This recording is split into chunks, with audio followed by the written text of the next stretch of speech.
This is the phone you were supposed to get, the Blackberry Q10. Now, of course, the Blackberry Z10 is a good phone. It's all touchscreen, but it's not the classic Blackberry that people wanted.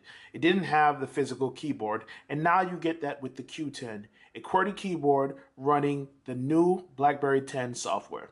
This is Andrew from MobileBurn.com. Let's take a look at the Q10 now.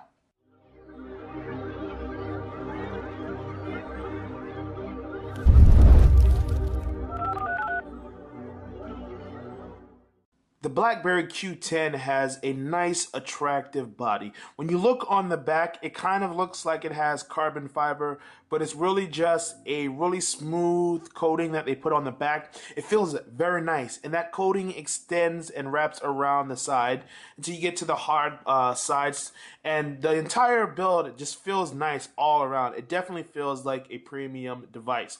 When you look at the phone itself, obviously, the thing that sticks out is the keyboard. Now, it's reminiscent of the BlackBerry Bold in terms of shape, but when you look at the keyboard itself, you can see that that's something that's new.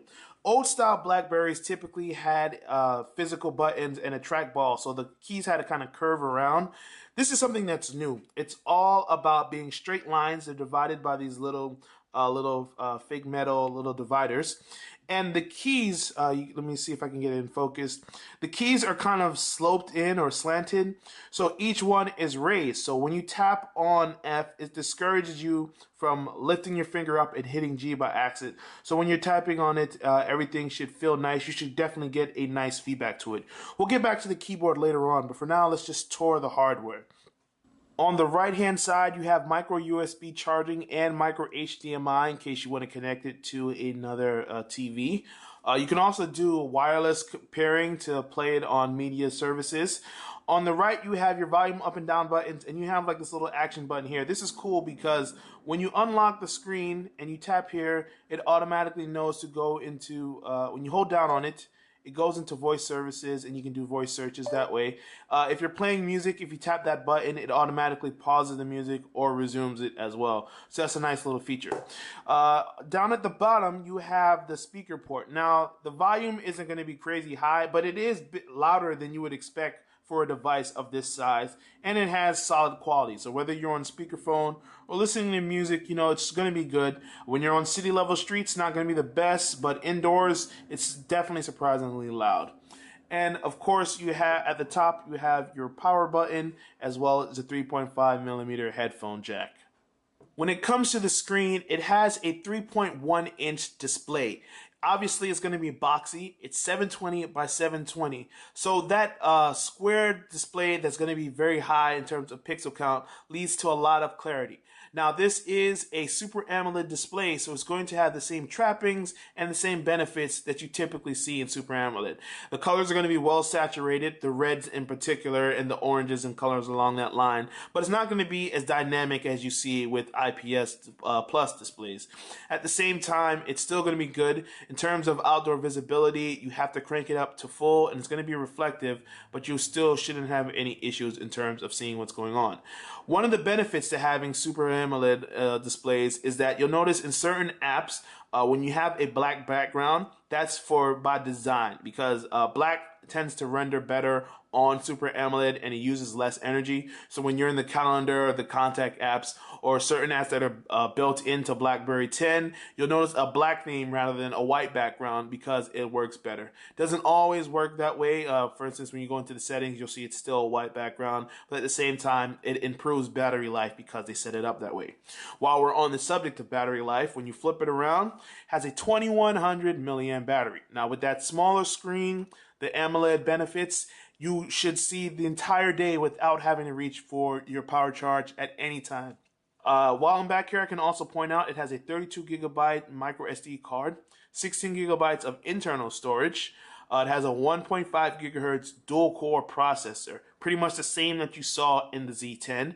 Has an 8 megapixel camera with LED flash, a gig of RAM, and on the front, a 2 megapixel front-facing camera for video calling. There's also a notification light letting me know when I have new alerts. And the interesting way that BlackBerry software handles notification is that I always see it on the left hand side. You see, I have Facebook, Twitter, and email updates. And I have upcoming announcements for my calendar. But I can actually bypass the lock screen completely. It's an option. By swiping up, and you see it jumps directly into what I need to do. But I did have notifications, and for that, whenever I'm in an app and I scroll up, you see the notifications appear on the right hand side letting me know, hey, this is what you have to tend to. Then I go into my hub. The BlackBerry hub is pretty much your unified notification center. It's where you go to respond to BBMs, text messages, Gmail, all the social networks that you connect to it, as well as your calls. It's very helpful to have everything in one place, and that's definitely one area where this phone is trying to excel. It's a lot about communication. Getting from one place to the next is a big theme in BlackBerry 10 OS. So when you swipe up, you're going to see the most recent apps that you have open, your 8 most recent apps. And if you don't want to go there, you can just swipe left or right all the way to the hub. But you'll notice that when I tap on the bottom, it's kind of like a really fast way to switch between them. So I can get to my hub by going all the way left, or get to the apps at the end by going all the way right. And whenever I need to get back to my active screen, I just swipe up again. Now, in terms of apps, there are some nice built-in apps from BlackBerry. For instance, StoryMaker basically creates like slideshows and videos, and you get to choose the music that you set it to. It's really nice. And then you have, of course, BBM. Now, when you want to acquire some new apps, you tap on BlackBerry Music. BlackBerry App World. And then from there, you can get music, movies, TV episodes, books, and apps.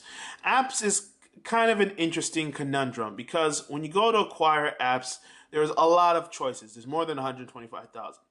But the key little asterisk that you got to put on there is that a lot of these apps weren't built for BlackBerry 10, and even worse, they weren't built for the Q10 specifically. Because this is at a smaller screen, there are certain apps that they have bad elements that take up a lot of room on the display, and they limit you. For instance, when I go into Songza, this is an app for streaming music, okay? If I want to just browse to a list of stations, that's perfectly fine. I'm able to get to it fairly easily.